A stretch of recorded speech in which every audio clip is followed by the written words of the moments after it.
laawol kisal ko laawol peewal e ɓantal. بماكي المسألة السابعة وقت النية في الصوم وحكمها.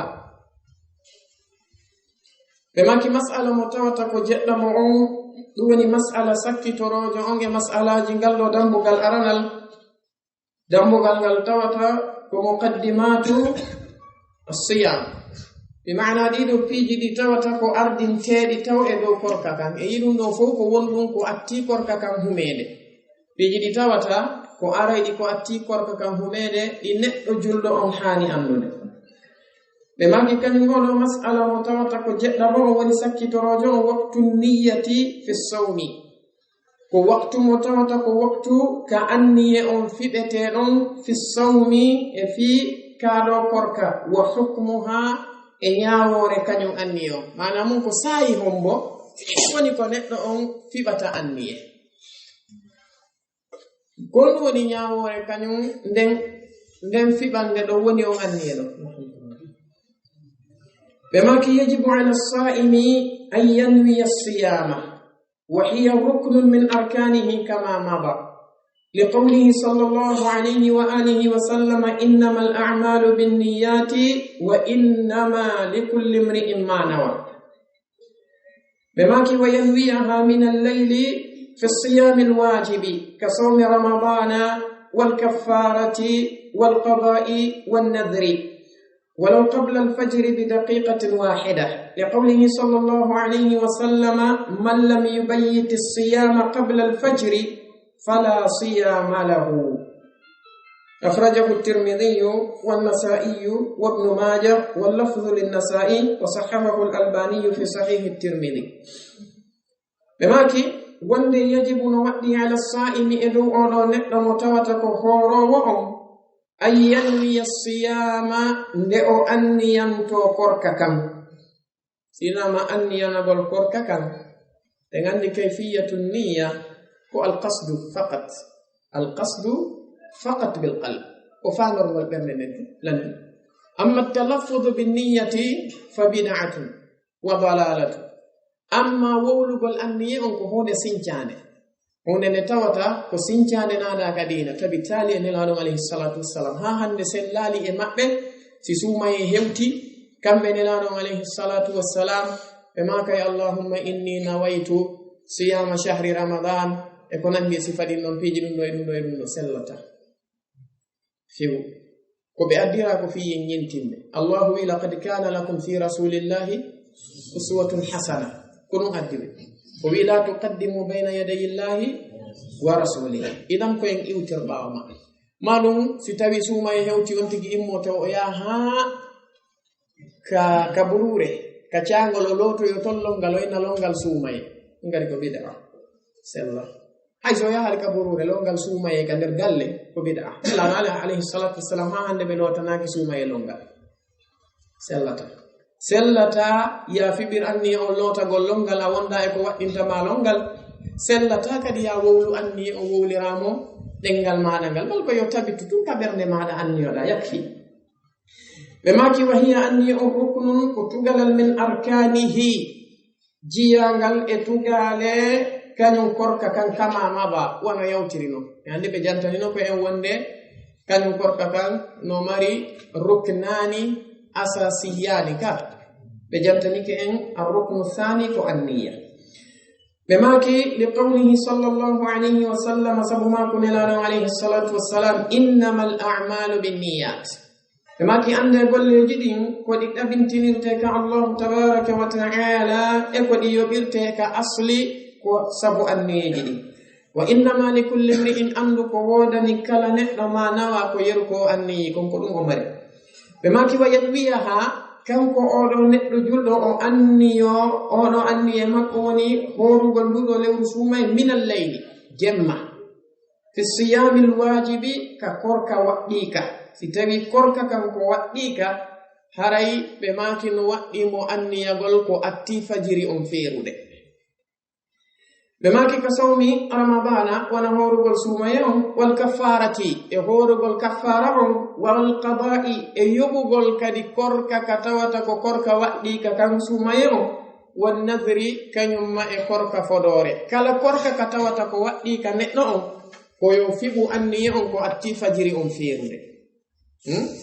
ko yo fiɓu anniye on ko atti fajiri on feerude ɓe maki walaw qabla alfajiri haysi tawi kanko neɗɗo on ko fiɓi anniye on ko atti fajiri on bi daqiqatin wahida hara ko minute goto pet atti fajiri on hara koye nder on minute ɗon o fiɓi anniye on si fajiri on feeri ara yonimo ɗum ɗon li qawlihi sallllahu alayhi wa sallama sabu mako nelano alayhi salatu wassalam ɓe maki man lam yubayyiti siyama kala on neɗɗo mo tawata o walaki o walodi e anniye korka qabla alfajiri ko atti fajiri on fala siyama la ɓe maki haray korka alanamo kanko neɗɗanke o haray korka alanamo ɓe maki faman nawa kala no on neɗɗo mo tawata o annike sawman korka finnahari e nder ñalorma on walam yat'am shay'an tawi o ñamani hay e hunde ɓe maki lam yujzihu illa fi siyami tatawwu'i haray kanɗon korka yonatamo siwana hara ko korka naafilo neɗɗo si tawi hawri weeti bimbi fajiri feeri o ñamali goɗɗum o wi'a a enede miɗo ñawlino ñallal e sumaye ara yomi yoɓugal hande ma miɗo ñawlino ñalɗi e sumaye yomi fuɗɗo hande o walidali e anni on ɓe maki wonde ɗum ɗon yonatamo kanko neɗɗanke on amma noon si tawi ko korka naafilo si tawi woni gila bimbi o ñamali masalan ha o ler ɗo mo wawi anniyade kanko neɗɗanke on korka si tawi ko korka naafilo ko ɗum ɓe maki fa yajuusu anniyanagol korka naafilo ngon e nder ñallal ngal no dagora walla korka naafilo kan no dagora bi niyatin min annahar sabu anniyanagol kañum korka kan e nder ñallal ngal ida lam yat'am shay'an si tawi o ñamali hay e hunde min aklin immorde e ñamete aw shurbin maɗum jaram maɗum e nder ɗum ɗon kadi kala ko bonnata korka makko kan gila e yottagol sonnajo e ko nandi e mum ɓe makini hadithi aishata radiyallahu anha qalat sabu mako yumamere aisha ɓe maki dakhala alayya annabiyu sallllahu alayhi wa sallama dhati yawmin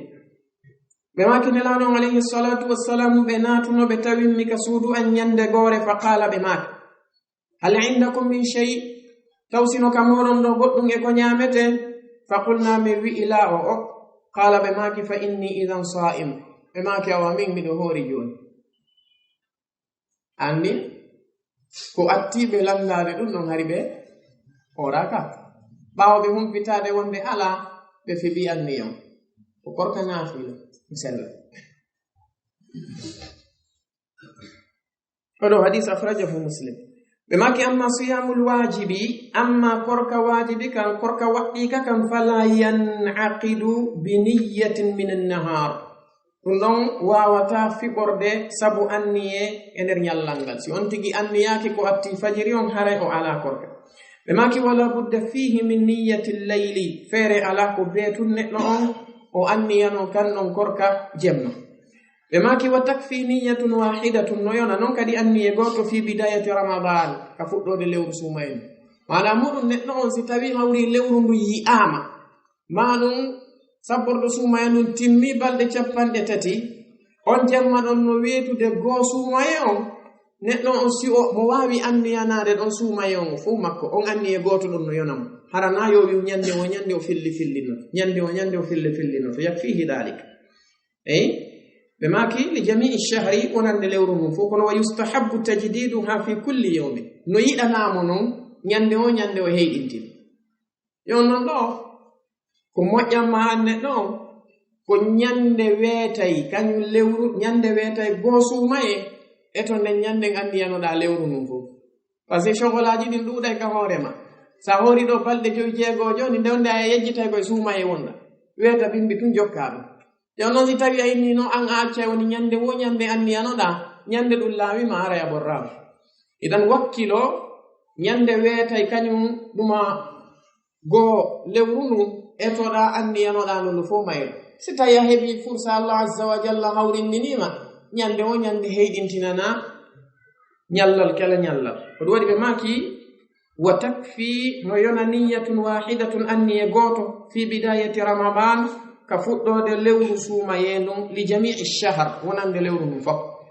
ويستحب نيدان تجديدها حيد تنغل كان أنيون في كل يوم إن يالله الكلام ونودي مسألة متوتك مسألة حتى جنانو manginede dum woni hon si tawi hawri neddo on o humpitaaki darogol lewru suuma yenum ha fajiri feeri si o humpita masalan kanko neddanke on o yeyi juulugol ga juulirde subah e nder ko be juulata don kon be juula be gayna hollite don wonde awandu yi ano dey hanki nokkel kaari be ka ligbe wiwno yo hoore andi odo lam yubayyiti siyama ka walo dali e anniya joni ono neddo ko hondu woni alhaali makko karmokobe ben yelu embere ko mi yi kon e makuji mabbe den hibe fotti no waddi mo jogitagol e ngam nyallal na yo nyaamu hay e hunde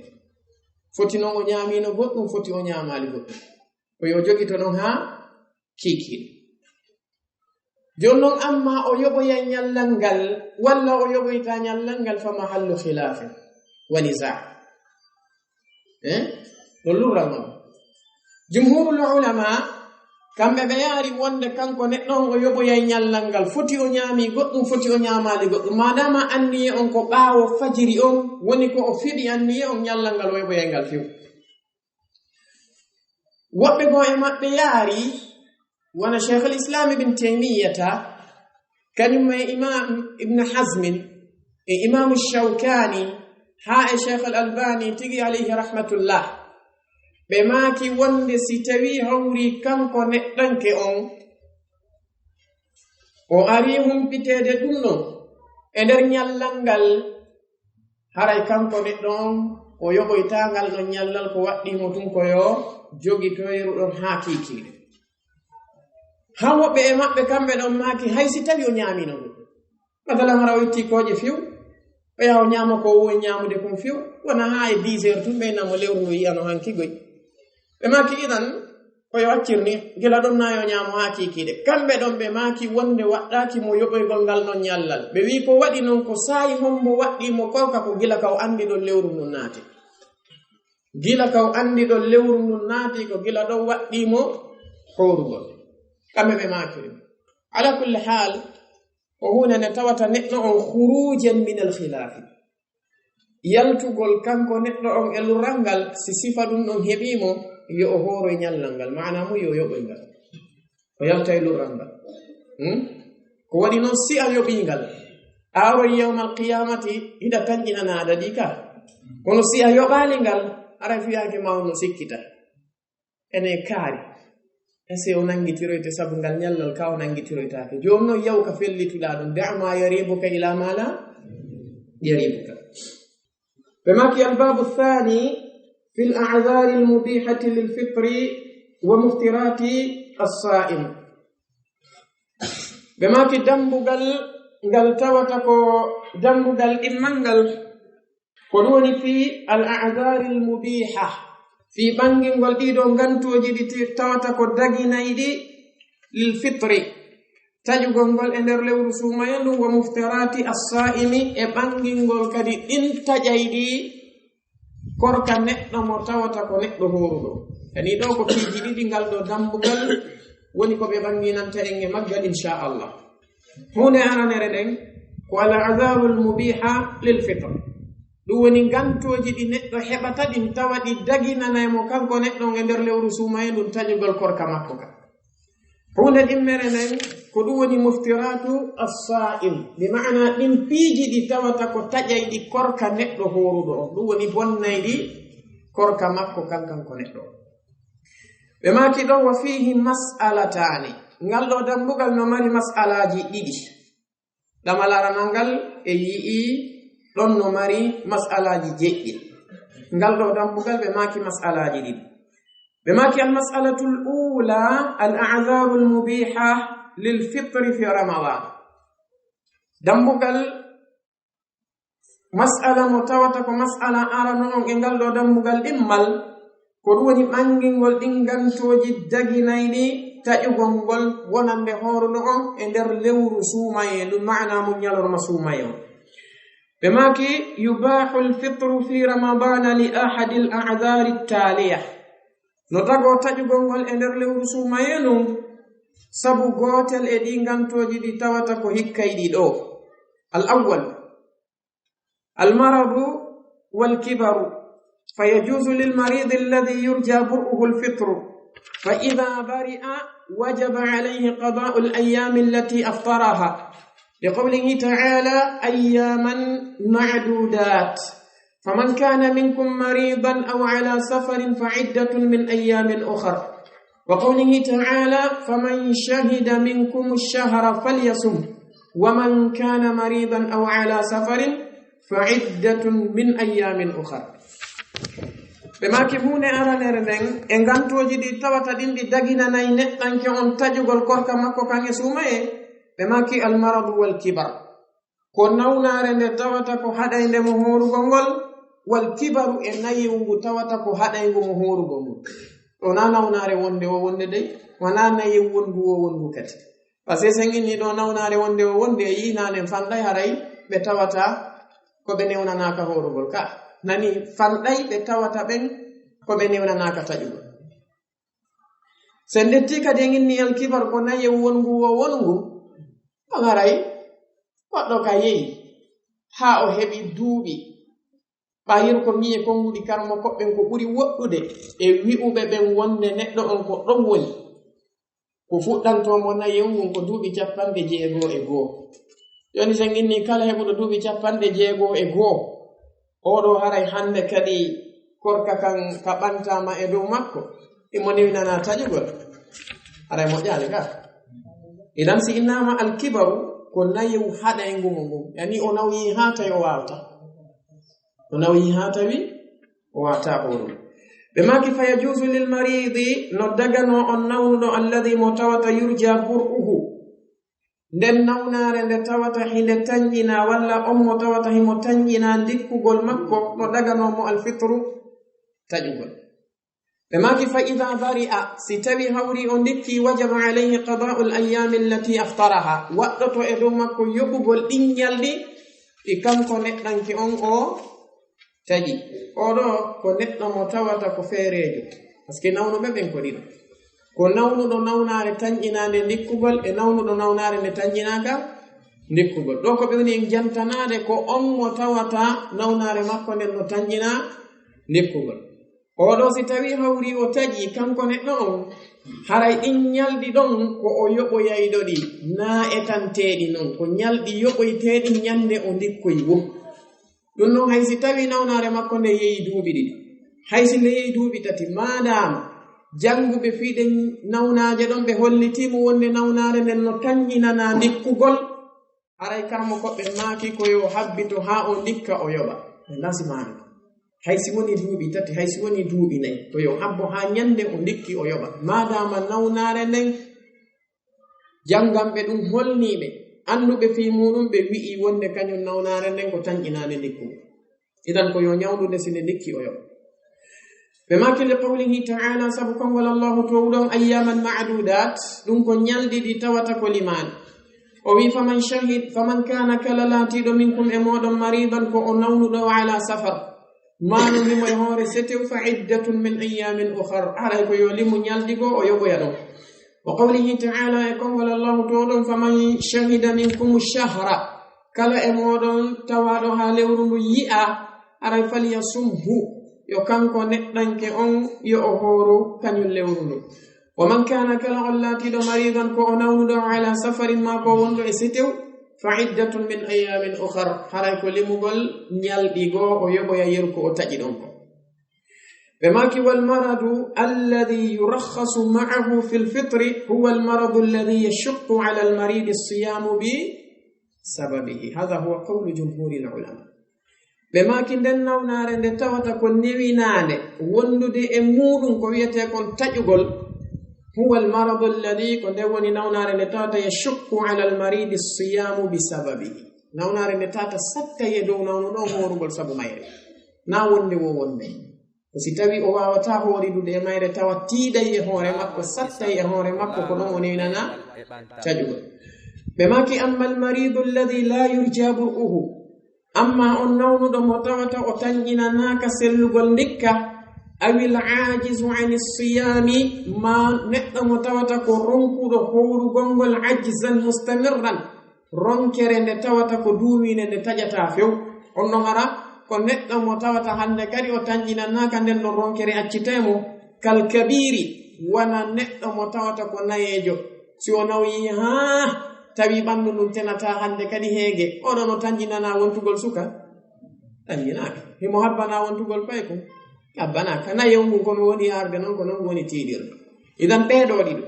nawnuɗo nawnare nde tawata o tañƴinaka ndikkugol maɗum neɗɗo mo tawata kanko e hoore muɗum ko o ronkuɗo korka ronkere nde tawata ko duumide few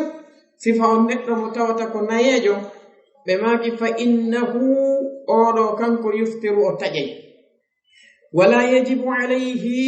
ɓe maki waɗɗaki kadi e dow makko alqada'u yoɓugol ngol kanko maɗama wata horude horugol ngol hande kadi waɗɗaki mo wa innama talzamuhu fidiya ko waɗɗimo kanko ko sottagol bi an yut'ima an kulli yawmin miskinan ɗum kadi ko waɗirta ɗum ko ñammingol ñande wo ñande miskino kala ñallal o ñammina miskino لأن الله عز وجل جعل الإطعام معادلا للصيام حين كان التخيير بينهما في أول ما فرض الصيام فتعين أن يكون بدلا عنه عند العذر بما كسب تودع الله عز وجل جعل الإطعام أودين من قول معادلا وفتيد للصيام أكرك كان حين كان التخيير سانغني laatino suɓagol baynahuma hakkunde majji kanɗi ɗiɗi ay hakkunde horugol ngol e ñammingol ngol fi awwali ma farada siyam sanga nde tawno kaka arande ka Allah azza wa jalla farli ɗon korkata andi noone no o farliri non korka kan kanko allahu tabaraka wa taala koye hoore martabaji ɗiɗi martaba arano woni farlande aranere nden kanko allahu azza wa jalla o farlu korka kan haa gasi tawi neɗɗo on no suɓindina hakkunde yo o hooru maɗum kanko neɗɗo on yo o ñammi simo faala o hoore o ñamminta simo faala kanko neɗɗo on o hoorata o ñamminete ko ɗum waɗi so wii wa ala alladina yutiqunahu fidyatun ta'amu miskin ɗum ɗon koye hoore laawol suɓindingol hakkunde neɗɗo on hoorugol ngol kañumma e ñammingol ngol karande laawol hari ko ni korka kam waɗɗo siɗa faala a hoore balɗe 10 ñammina 10 hoora kadi ɗeya 10 ma siɗa faala hoorandu fuu siɗa faala ñamminandu fuu mayru yo non fewno on sahay ɗon kanko allah azza wa jalla o waɗi ñammingol ngol tawno fota kañumma e korka kam fewno on sahay ɓe magi fa ta'ayyana an yakuna badalan anhu inda al-uzr on no waɗi ha toɗɗi hande kadi kañum ñammingol ngol yo laato lonto korka kan sanga tay neɗɗo o wawata fewndo ka o wawno ɗon korka o jonnama simo faala yo o ñammi ay ko fewndo ka o wawata ɗon min babi awla ka bemaki yaqulu al-imam al-bukhari rahimahullah imam al-bukhari bemaki wa amma ash-shaykh al-kabir amma oɗo mawɗo nayejo idha lam yutiq as-siyama sitawi hawri o wawata korka kam faqad at'ama gomɗi ñamminino anas ibn malik ba'dama kabura fewno ɓe nawyi tawina yewmu hande kadi ɓe wawata horidude e maggu ɓe ñamminno aman hitane aw amayni maɗum duuɓi ɗiɗi tawi an kulli yawmin miskinan ɓe ñammini ñallal kala ñallal miskin no holle wonde nayon wosi yeyi e on tigi ɗe gandi anas ibn malik no jeeya e sahabaɓe ɓe tawata ko ɓurnoɓe heɓude duuɓi kamɓe anas ibn malik ɓe nawyino ha tawi hakke ko ɓe nawyi kon ɓe wawata horidude e muɗum e nder hitane walla duuɓi ɗiɗi tawi koyo ɓe ñammi ñande o ɓe ñammina yani ñallal kala ñallal ɓe ñammina miskino lakin sifa no ɓe ñamminiri noon kamɓe anas ibn malik nin ara e jantade mum inchallah azza wa jalla ɓe maki wa qala ibnu abbas radiyallahu anhuma abdullah ibne abbas ɓe maki fi cheikh alkabiri e fi oɗo mawɗo nayejo wal mar'ati alkabirata e oɗo sonnajo nayejo la yastati'ani an yasuma ɓe tawata ɓe wawata horude sabu nayo maɓɓe ngon falyut'ima yoɓe ñammin kamɓe ɗiɗo makana kulli yawmin miskinan yoɓe ñammin fi ñallal kala ñallal miskino ono koko imam al-bukhari filli nun ko sahihuma idan e yi'i oɗo mo tawata ko nawnuɗo on imo mari noneji ɗiɗi si tawi ko tanƴinanaɗo ndikkugol nawnare muɗum nden haray kanko neɗɗo on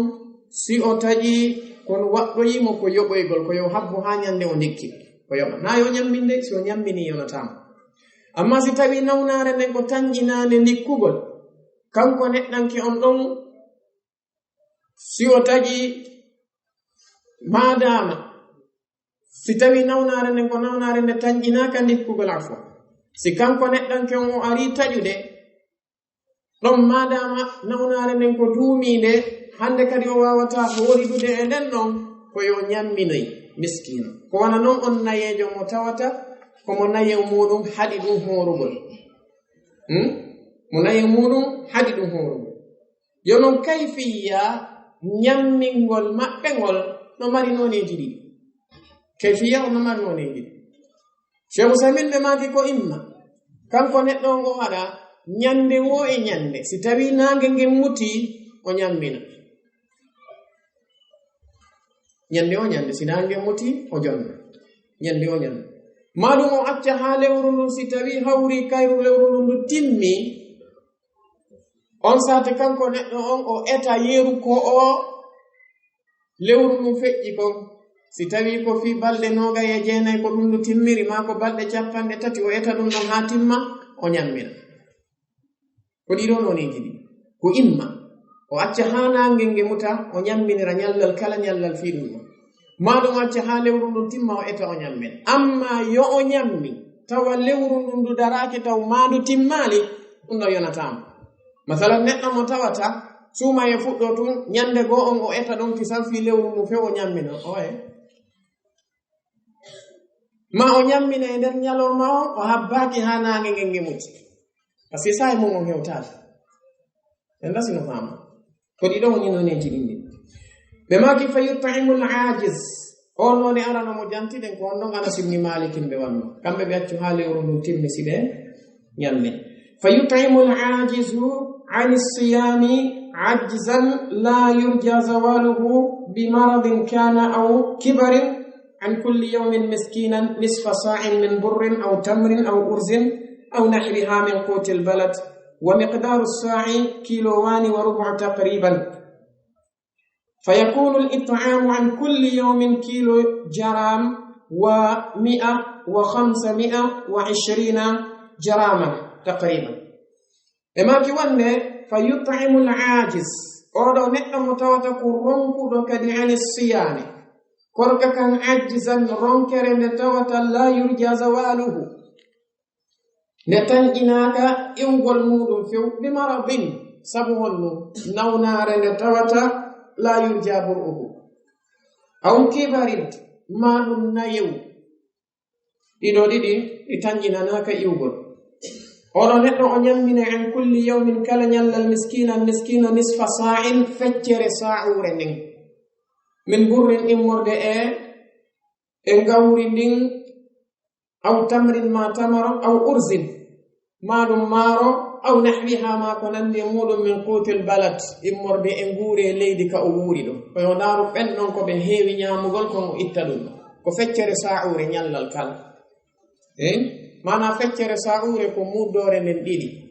enen noon si innama ɗo muuɗo en sikkay ko nde etetende nden ettirtende nden ka fitre zakat al fitre la nden ɗon innete sa'ure nden ettirtende nden ka zakat al fitre zakka tayre on ko wiyeten ɗon muuɗo ko ɗum ɗon innete sa'u muudore nden ko si tawi hawri nden ɗon ɓe feccama pecce 4 peccum gotu wiyete mud famige sa'ure nden ko muudore nden 4 famge maɓɓe ndene ettirten nden ka zakatul fitri ko nden innete sa'ure nden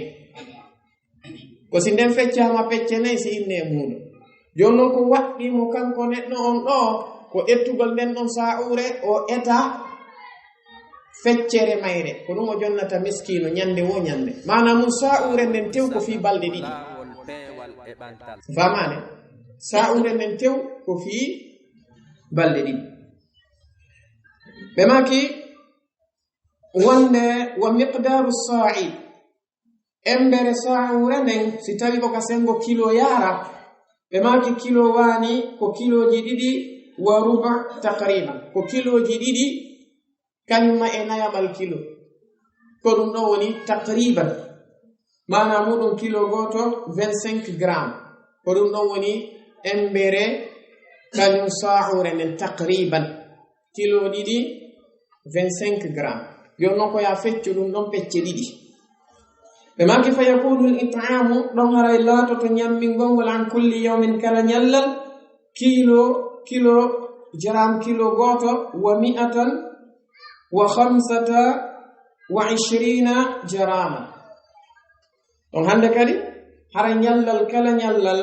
ko kilo goto kañumma e 125 gram yani 1 kilo 125 gram ɗum ko fi ñande wo ñande ko ɗoɗi cheikh ibni bas ɓe maki fiwata on tigi jiiɓo yo waɗu 1 kilo et demi fi ñande wo e ñande faman tatawwa a khayran fa huwa khayrun lahu ko ɓeyditi ɗon ko lorratama hay e hunde 25 gram bonnatama plus bal ko moƴƴere ɓeydantoma kamɓe maki taqriban yo wakkilo ñande o jonnan 1 kilo et demi ɓe maki hada ɗum ɗo wa in sama almaridu sahha siyamuhu wa ajza'ahu yani ko ɗum ɗon woni ko waɗɗimo kanko neɗɗo mo tawata hemo wondi e nden nawnare haɗaynemo korka ɓe maki kono noon si tawi o hoori kanko nawnuɗo sahha siyamuhu korka makko kan timmay wa ajza'ahu ka yonaymo kanka korka kam am joni haaɗen ɗo laaren no juuliren sen juuli arta inchallah bismillahi irrahmani irrahim قال المؤلفون رحمة الله عليهم الثاني السفر فيباح للمسافر الفطر في رمضان ويجب عليه القضاء لقوله تعالى فمن كان منكم مريضا أو على سفر فعدة من أيام أخر وقوله تعالى فمن شهد منكم الشهر فليصم ومن كان مريضا أو على سفر فعدة من أيام أخر ولقوله صلى الله عليه وآله وسلم لمن سأله عن الصيام في السفر إن شئت فصم وإن شئت فأفطر وخرج إلى مكة صائما في رمضان فلما بلغ الكديد أفطر فأفطر الناس أخرجه البخاري بماكي كان بمؤلفون إن رحمة الله عليهم بماكي الثاني هون دمرنن إديدو بيجي دي تاوتا وبيجي ويأتي دي نغانتوجي newina nayɗi neɗɗanke on taƴugol e suumaye ɓe maki nden hunde ɗimmere ɗon assafaru ko setewgu fa yubahu lilmusafiri no dagano oɗo neɗɗo mo tawata ko setejo alfitru taƴugol fi ramadana e nduɗo lewru suumaye kono noon wa yajibu alayhi no waɗɗi e dow makko alqada'u yoɓugol yeru ñalɗi ɗi tawata ko ñalɗi ɗi o taƴi ɗin e muɗum لقوله تعالى سبكم والله توضعهم وي فمن كان كللاتي منكم إمودم مريضا كو نونو نونار نتواتكو هذا مكورككم وعلى سفر ما أولاتي كو نتدو وندو إستيو فعدة من أيام أخر هريكم كو نتدو نودغني موكا أتجتا إديدو الحالي جمكو ولمو ينيال ديغو ويوبيا يركو أنيوليكم وقوله تعالى يكون مكو كمكو الله توودون وي فمن شهد منكم الشهر كلا يمودون توادو ها لورو ناتي فليصمه هري يغورو ومن كان كلنو اللاتي دو مريضا كو نونو أو على سفر ما كو وندو إستيو أي نوناري حدا عندما كوركا كان فعدة من أيام أخر هراي كم كو نتنو أنو دغني متجغل o limo ya nyaldi go ko wona e der suumaye on yero embere ko o nyawlino kon ko o nyaami kon e suumaye on o yoba be maki wali qawlihi sallallahu alayhi wa alihi wa sallam esabu ma ko nelano alayhi salatu wassalam liman sa'alahu an as-siyam fi as-safar wonande ono sahabaade mabbe landinoro be fi koru gongol e setewbum maana mudum fi ñawore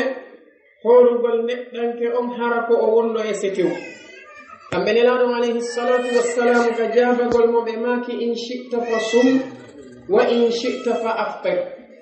ɓe maki si tawi hawri hida yiɗi horu sangane tawi ko a setiɗo wa in shi'ta si tawi hawri a yiɗi kadi fa aftir taƴi oɗo hadis akhrajahu al-Bukhari fi sahihi بماكي وخرج إلى مكة كم بنلانه صلى الله عليه وسلم بيلت نتويه بسينا لمكة بيلت صائما تلك بهور في رمضان يسومي أنا مولو بيبي مدينة بسينا لمكة كم بنلانه عليه الصلاة والسلام بيلت إستياغ المكة تويه بهور فلما بلغ الكديدة نبيونها بحوتي أنديرو نكوري أفطر كم بنلانه عليه الصلاة والسلام بتجي فأفطر الناس سهما ببيوندنو يمود من كالتجي أني دونك أدي الله إتواتكوه الليل إمردك دفتر الله عز وجل يكسن نلانه عليه الصلاة والسلام وانما نئن موتوتا ونئن نونو نونار دي أواوتا هوريدو دي إمود هراو هبالي ستيني e neɗɗo mo tawata ko wonɗo e seteyagal kanko neɗɗo himo newinana taƴugol ɓe maki wa yubahu lfitru fi safari ltawili alladi yubahu fihi qasru lsalati wa huwa ma yuqaddaru bi 48 milan ay hawali 80 kilometran بماكي وند ويباح الفطر ندبو تجوغول في السفر الطويل الستو غتاوتا كستو جوتو الذي غتاوتا يباح فيه ندبو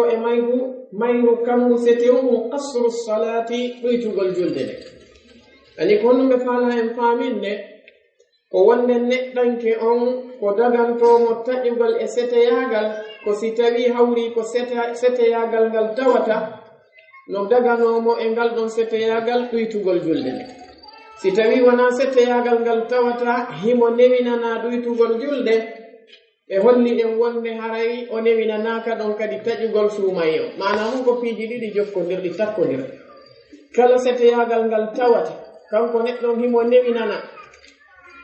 ɗuytugol julde nden e ngun ɗon setew haray e ngun setew ɗon kadi himo newinana taƴugol korka makko kam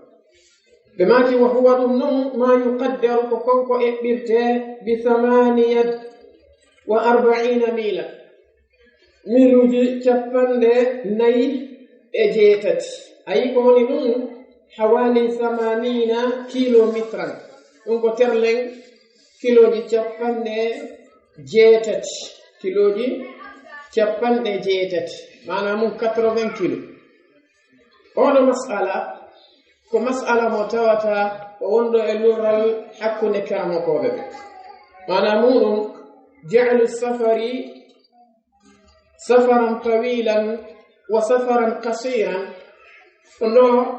karamokoɓe goo no jaɓi ɗum ɗon wona ɓeɗo ɓe jantori ɗo ni e ɗuɗuɓe e karamokoɓe ɓe ɗum woni madhabul jumhur amma si tawi hawri en yaari hedde karamokoɓe goo wono imam ibne hazmin كلمة شيخ الإسلام ابن تيمية بماكي وندك ويتكون السفر وهو السفر بماكي وند من فرق بين السفر فجعله سفرا طويلا وسفرا قصيرا فقد فرق بين ما جمع الله ورسوله صلى الله عليه وسلم بما في كلا نيدو فeccudo seteyagal ngal o wadi didi o wi ngal do ko seteyagal juutungal ngal do ko seteyagal dabbal haray o sendi ko Allah azza wa jalla ene lano alayhi salatu wassalamu be mobi be hawtindiri kambe be sen wadi so yintiki e kambe be tawata ko feccude seteyagal ngal fa ja'aluhu safaran tawilan wa safaran qasiran qadr ko be ebbani kon safar tawil be fo mabbe be fotta on non no wodi mabbe yaarube wanano be jantori do ni terlen kiloji 70 wobbe go e mabbe no yaari wonde ko yeru ko yaarete nyallal e jemma wobbe wi ko yeru ko yaarete balde didi e jemmaaji mum wobbe wi ko yeru ko yaarete balde tati e jemmaaji mum idan kambe tigi hoore mabbe ka ebbugol as-safar at-tawil ikhtalafu fil miqdar jonnon si tawi hawri en daari ɗum non kamɓe e lurrugol maɓɓe ngol ɗon ɗum non ko hunde nde tawata ko hollande en wonde mas'ala on ɗon fihi on ɗon mas'ala fiha chey ɓe maki kamɓe imam ibne hasm kañum men cheikh l'islam ibne taymiyata rahimahullah ɓe maki wonne ko wiyete safar yani eɓɓugol seteyagal ngal ɗum ɗon ko amrun yurja'u ila al urfi ko hunde yiltetende e wowango yimɓe men konko tawata kon ra'ahu al-urfu safaran ɗum ɗo yusamma safaran amma ma lam yarahu al-urfu safaran la yusamma safaran wa non no anda wonde ma lam yuhaddad bish-shar'i fal-haradu fa bil-urfi yuhaddad kala ko tawata sharia dina kan dottali wi'i ko gila ɗo heɓiɗa aray ɗum ɗon koye urfu o yiltete ko yimɓe ɓe woowi konko kamɓe woni wowango maɓɓe ngo woni ko eɓɓata ɗum fiyen faam si tawi hawri seteyagal ngal yiltama e urfu yimɓe ɓen ko ɓe limi seteyagal wof masalan si tawi ɓe inni gila ɗo e kindiya ko seteyagal ko ɗum ɗon woowa aray ɗon ko seteyagal no dagano neɗɗonke on ɗuytugol julde no daganomo taƴugol korka amma si ɓe inni ɗo e kindiya e wowango maɓɓe gon ɓe konta ɗum ɗon kamɓe ko seteyagal ɗon haray daganta ko neɗɗo on ɗuytugol julde daganta ko mo taƴugol korka ndasino fama par ce que yiltitagol meɗen joni e kiloji ɗin so yehi nokkeli gon e yaltoyta misal so ndetti joni wona Amérique so ndaari kamɓe ɓe gandi États-Unis ko dawlaji ɗi tawata ko dawlaji 52 woni ko moɗudir 52 état jono ɓe nder ɗin noon ko lamɗo goto laamiɗi état goto kala kamɓe ɓe konti ɗum ɗon saare misal muɗum so ndetti wona Californie hiɓe ɗetti nden ɗon saare on noon ko dawlal timmuɗon kono ɓe ɗetti ɗum ɗon ɓe waɗi saare ko annon ko gouverneur je goto ɓe joɗɗini so ndetti Californie e hoore muɗum kamɓe wonɓe Californie ɓen hiɓe andi wonde tanke koye nder Californie wonde hara e waya saali joni noon ɗum ɗon ko leydi timmudi noon iwgol masalan ka keerol ñaamol yaha ka keerol nanol ɗum no ɓuri kiloji 60 few noon no ɓuri few joni noon si tawi hiɗa e nder saare wotere nden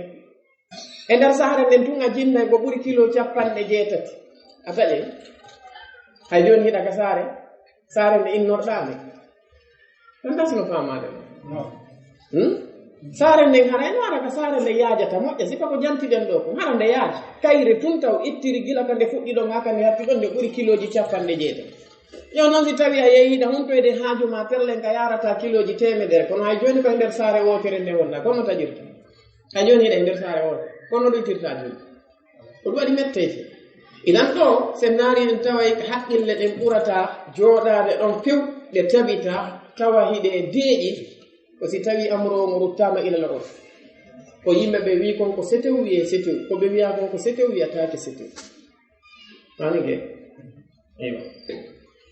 ɓe maki wassafaru lmubihu lilfitri fi ramadana huwa assafaru lmubahu fa in kana safara masiyatin aw safaran yuradu bihi attahayuli ala alfitri lam yubih lahu alfitru bihada assafari ɓe maki wonde wassafaru lmubihu ngun setewru tawata ko daginaygu lilfitri taƴugol ngol fi ramadana e nder suumayo huwa assafaru lmubahu ko setewru tawata shar'an hingu dagi taw arano dagani neɗɗo on ɗon wayata fa in kana si tawi laatike safara ma'siyati ko setew ngu tawata ko setew lundagol yedda Allah azza wa jalla masalan fokkituɓe amoygol ma fokkituɓe yimoygol ma fokkituɓe yeeyoygol beere ma fokkituɓe yewgol wujjoye e ko nandi e sifa ɗum ɗon madama setew ngun ko setew ngu tawata ko yeddugal Allah azza wa jalla ma fokkituɓe waɗugol bid'aaji ngun ɗon setew kanko neɗɗo o daginanaka taƴugol e mayru ɓe maki aw safara mi yuradu bihi tahayul ma hara ko setew ngu tawata ko faandorangu bi maana waɗugol hiila ala alfitri e hoore taƴugol ngol tawa neɗɗo on himo gayna few hoorugol ngol ono o miijito ha oyna ha neɗɗo de si setike hara wala probléme kanko mo wawi taƴugo on tiyacci ha suuma e hewta tun oy wakkonakirɗo yaw jooɗo sigir oyna ana musafir inno dagan hilan taƴugo fiyota o huur non sellata fiw sellata par ce que ko hiila neɗɗo o woni wadde ɗum sellata char ɓe maki si tawi hawri setew mum ko gotel e ɗiɗo piijiri ɗi halay lam yubih lahu walla lam yubah lahu alfitr kanko neɗɗanke on o daginanaka few ko wiyete kon taƴugol bi hada safari sabu ngun on setew ɓe nasi hande setew ngu tawata neɗɗo on ko woni yaade ko yeddugal Allah ma setew ngu tawata kanko neɗɗo on ko woni ngu setorade ko fii yo wiya o woni setejo hara o hoorali ngun non setew kanko neɗɗanke on o newnantake taƴugol en mo to se wi lam yubih lahu haray ko alfitra wonata o newnanali mo kanko Allah azza wa jal ma sharia o newnanali mo taƴugol lam yubah lahu alfitru haray kanko neɗɗo o newnanaka ko wiyete kon taƴugol bi hada safar sabu wuɗo setew ɓe maki wa in sama almusafiru si tawi non kanko neɗɗo mo tawata ko o setejo on si o hoori sahha sawmuhu korka makko kanka sellay wa ajza'ahu ka yonaymo kadi waɗɗoytako mo yoɓugol ɗo koye hoore alhaali wona cheikh usemin alayhi rahmatullah ka deftere maɓɓe nde ɓe waɗi woni aljami'u ala ta'liqi fiqhi sunna kamɓe cheikh usamin ɓe janti darajaji setew ngum ɓe magi si tawi seteyagal ngal neɗɗo on si o setike tawi lorratamo hay e hunde hara kanko neɗɗo on no fotanamo no daganomo e honno wiyete taƴugol ngol no daganomo kadalika horugol ngol ɓe magi si tawi non hawri lorratamo few setew ngum tampintamo haray fa sawmu lahu afdal horugol ngol ɓurmo moƴƴande sabu Allah azza wa jalla wi wa an tasumu khayrun lakum ko nde horoto ɓuri on moƴƴande ɓe maki amma si tawi seteyagal ngal tampinaymo seeɗa lorratamo moƴƴa kono tampinaymo seeɗa o ronkitay simo hoori e kañum seteyagal ngal ɓe maki ɗon haray korka kanko makruhun fi haqqihi kono noon si o hoori korka kan no selli o heɓata kadi bakkatu ko makruhun fi haqqi amma si tawi hawri si o hoori o tampay o soñjoto o letto sabu ko o hoori kon ɓe maki haray fa sawmu fi haqqihi ko haram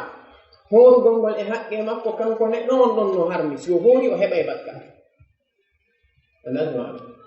si o hoori o heɓay bakkatu amma noon si o daasi ɗon ha o liɓoyi aray ko wake mo yoɓoygol kono noon o heɓay bakkatu ko o letti hoore makko idan kamɓe ɓe janti seteyagal ngal ɗon ɓe fecci fecce tati ka alhaali horugol e makka ɓe maki li hadisi anasin radiallahu anhu sabu hadis anas on kunna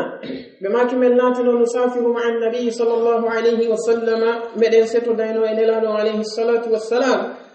ɓe maki falam yaibi saimu ala almuftiri horuɗo o aybinano ari ay horuɗo laatanokino aybina on neɗɗo mo tata ko taƴuɗo wala almuftiru ala saimi mo tawata on kadi ko taƴuɗo o laatanoki himo aybinayno horuɗo mana mum men settodayno e maɓɓe kamɓe nelano alayhi salatu wassalam ta minna saimun wa minna muftir meɗen mari ton e amen horuɓe meɗen mari ton e amen taƴuɓe horuɓe ɓen felata ɓen ɓe tawata ko taƴuɓe ɓen innugol wonde onon imanuji monon tiiɗa ko wona noon kadi taƴuɓe ɓen felata horuɓe ɓen ɓe inna onon allahu ɗaɓɓani on newende o waɗani on newende afwan onon on jaɓali natude e mayo goto e maɓɓe aybinali o أخرجه البخاري بماكي ولكن بشرط أي بشرط ألا يشق عليه الصوم في السفر فإن شق عليه أو أضر به فالفطر في حقه أفضل أخذا بالرخصة بماكي ونne kanko neɗɗanke on daganagol mo horugol e seteyagal ngal no mari sharti on ko honɗum ko alla yashukka alayhi sawm fi safar ko yo taw suttata e hoore makko korka kanka setagol si tawi tampinay mo lorraymo fa in shakka alayhi si tawi sonjay mo kanko neɗɗo yani sattay e dow makko aw abarra bihi ma o lorritori korka kam falfitru fi haqqihi afdalu kanko haray taƴugol ngol e haqqe makko ɓuri moƴƴude bal ɗon ko si tawi lorra ko lorratamo on ko lorra seeɗajo amma si lorra on tiiɗay cheikh usamin ɓe maki haray ɗon taƴugol ngol ko waajibi e dow makko horugol ngol ko haramun e dow makko kamane o si allah azza wa jalla o wi wala tulqu bi aydikum ila tahluka ɓe maki ahdan birruhsati ka jogitagol newene allah azza wa jalla newinani en لأن النبي صلى الله عليه وسلم سبو ميلانو عليه الصلاة والسلام يندبور رأى بيئن في السفر كستر رجلا صائما نقم توتك هورد قد ذلل عليه تبي كانكو نقم يم بغري موبك هور مكو هاب دودني يدو مكو من شدة الحر سبو تيدو قل لكر من تيدو قل غليني وتجمع الناس حوله فما كيم بموبي يدوما سبو ياسي on ko wulno ko moƴƴe mo e setew kanko neɗɗo on o tampi o waali ke las ɓe addanimo ɓe waɗanimo piiji ko tawata ko addoy ɗum ɗowdi e hoore makko fi yoɓuɓo kamɓe yimɓe ɓen ɓe ari ɓe moobike e hoore makko فقال صلى الله عليه وسلم نلانو عليه الصلاة والسلام بماكي ليس من البر الصيام في السفر بماكي جياك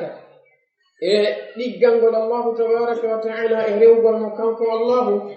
horugol fi safari mana muɗum horugol e setewngu tawata korka kal lorray neɗɗanke on tawa o wawata on yi hadisaje dowje ɗen ɗen no holli e wonde neɗɗo on mo wawi horude e seteyaga oɗo hadise holli e wonde o horata joni noon jam'an bayna al ahadithi karmo koɓɓe ɓe maki hadisaje hollayde ɗen no dago ko so tawi o lorritorta korka kan sattata e hoore makko hadisaje hollayde ɗen no harmi ko si tawi lorra kan ara e hoore makko samanede ma korka ka famike o rawahu al imam al bukhari ɓe maki athalithu walla ɗo en naatu athalith kono woodi masala mo tawata jama on no heewi landagol fi makko ka hedde seteyaɓe masalan wona ɓeeɗo yimɓe ɓe tawata ko heewɓe setagol wona soferɓe buyno woodi tawata yontere kala kamɓe ɓe yahay setew yontere kala ɓe goyaate hoɓɓe goo lanno wonde enen on ɓenɗon jooni si tawi hawri ɓa yontere kala ɓe yahay ɗen balɗe ɗon fof kamɓe no daganoɓe taƴugol karmo ko ɓen ɓe maaki maada kanko neɗɗanke on alayhi hukmu assafar wa kadhalika yutlaqu alayhi ismu lmusafir ɓe maaki haray fa hukmuhu ko hukmu lmusafir fodde kanko neɗɗo on imo e hoore setew fodde himo inne ko o setejo ara ñawore makko ko ñawore setejo no daganomo taƴugol si tawi hawri lorratamo korkaka no daganomo horugol si o taƴi no sellanamo so tawi suuma e feƴƴi o yaw o won tun daganta ko mo yo o taƴu ɗon ha gasa o jooɗitoyo kadi e yawgol ɗon e seteyagal ha suuma e goo hewtoya tawa o yoɓali gongo ñawlimo tonko o ñawlimo ko biya o yoɓa ɗum ɓe makki asalisu hunde tammere nden e ɗin piiji ɗi tata ko gantoji weeɓi tantoɗi neɗɗanke on ha daganomo taƴugol e korka kan alhaydu wannifas ko fiilay on kañumay ɓesugo ngo falmar'atu allati ataha alhaydu an innifasu tuftiru fi ramadana ujuban wa yahrumu alayha assawm ɓe makki on sonnajo mo tawata arimo ko wiyete kon fiilaye ma ɓesugo kanko e hoore makko haray o taƴay e nder lewru suumaye num taƴande waɗɗagol ko waajibi e hoore makko yo taƴu saayi kala saayi nde fiilayon ari e makko ma ɓesmum masalan sonnajo mo tawata o hoori bimbi haa lutti wa ternen leer gooto ma lutti wa 30 minutes ma wuren lutti 10 minutes haa 5 minutes ɗo yo naange nge mutu kono nge mutaale si tawi kanko sonnajo on o yi'i ɗon fiilaye makko on walla kanko sonnajo on o jibini fewno on saayi ɗon haray waɗɗike mo taƴugol so inni joni ɓa lutti leer gooto joni fi kala mi yoɓoya ñallal ngal o yomi continue bete ha ngal timma o heɓa bakkatu yeru ko o hoori e on leer gooto ɗon kamane on ko saayi kala nde ari e makko waɗɗoto mo kisam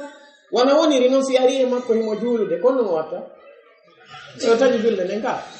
o innay ɓa mi fuɗɗike mi luttiri darnde wotere yomi timmi la ko wana noon ka korka kadi si ari e makko ko ɗon waɗɗotomo mubasharatan taƴude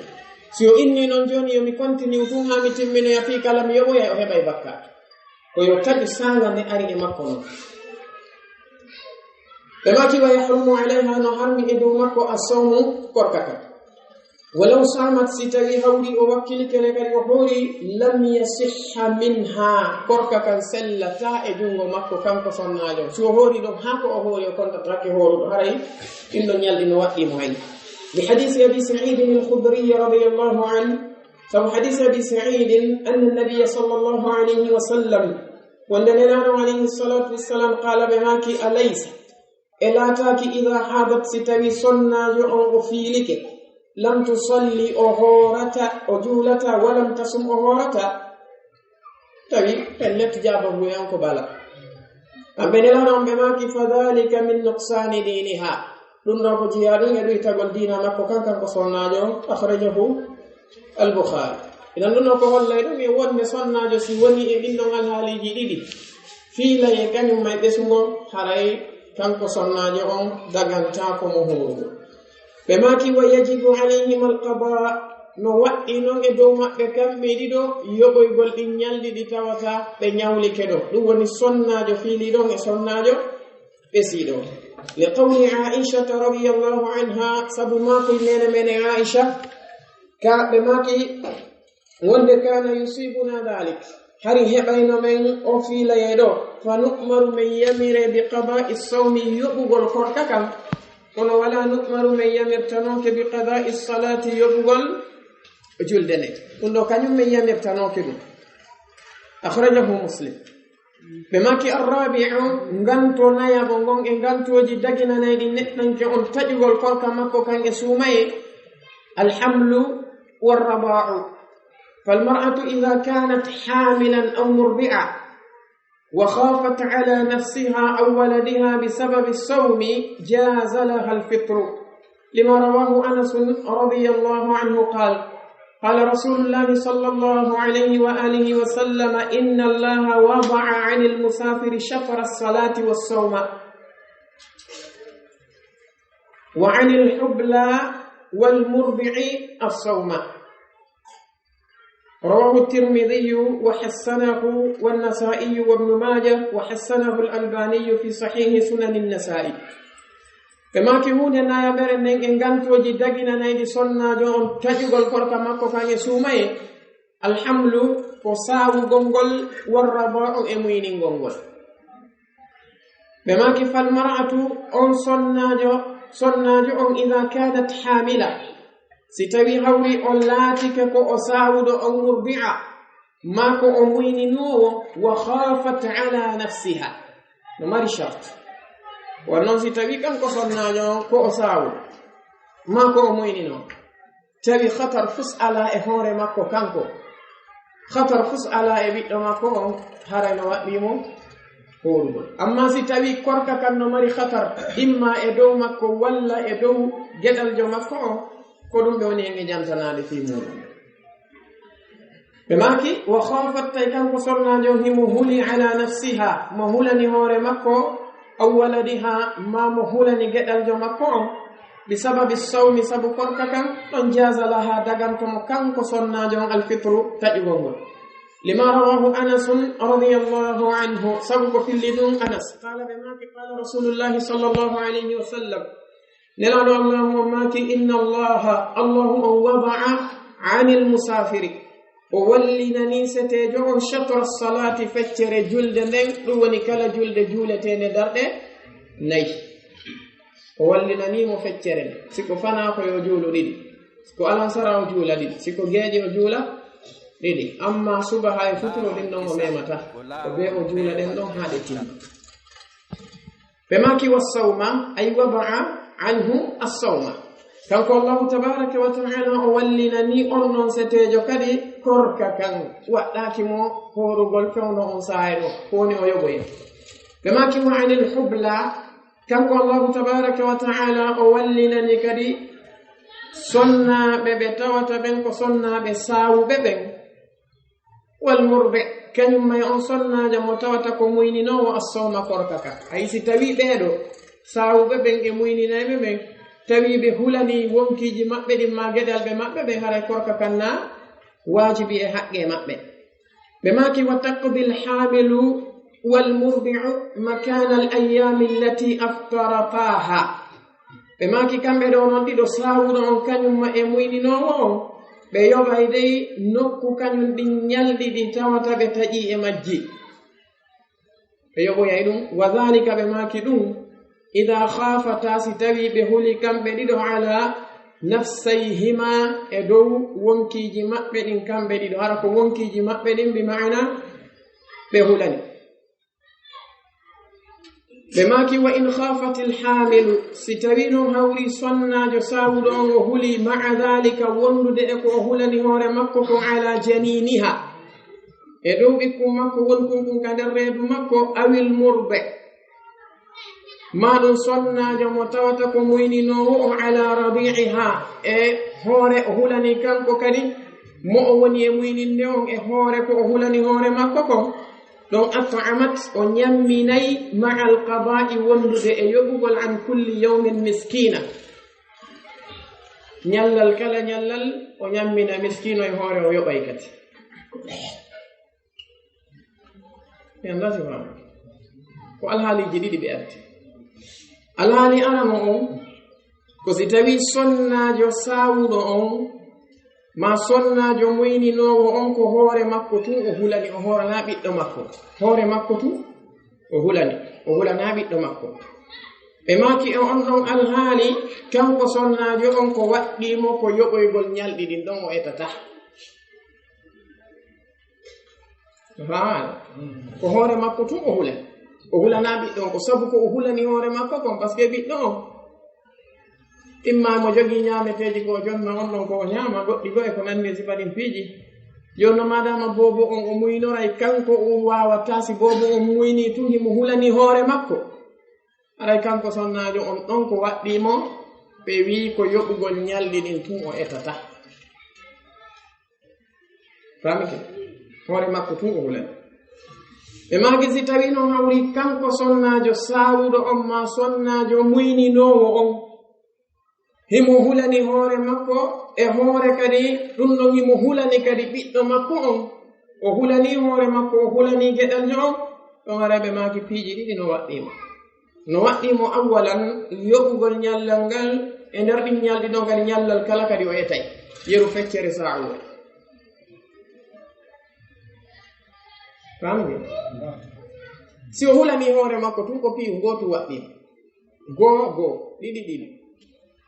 o hulani hoore makko tun ko piiw gootu waɗɗimo goo e goo ɗon ko yoɓugol ngol o hulani hoore makko e ɓiɗɗo makko on ɗiɗi awa ɗiɗi waɗɗike mo yoɓugol ngol e yettugol ngol piyo faamo raɓɓini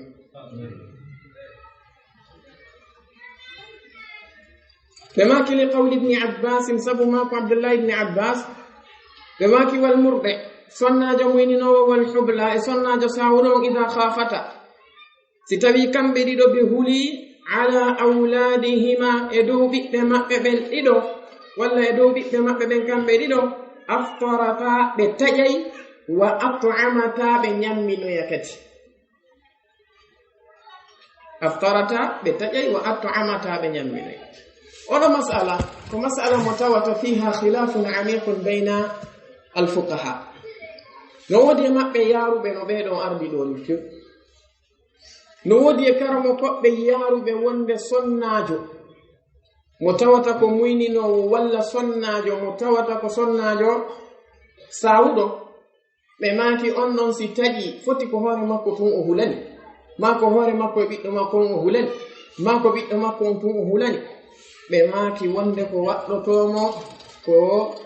etugol tun hayo yoɓata etugol tun ɓe wi o yoɓata few ɓen kadi no jeeyaɓe ko ɓe dallinori ngol konngol Ibn Abbas ɗo ɓe maaki ko noon Ibn Abbas jantaki ɗo yoɓugol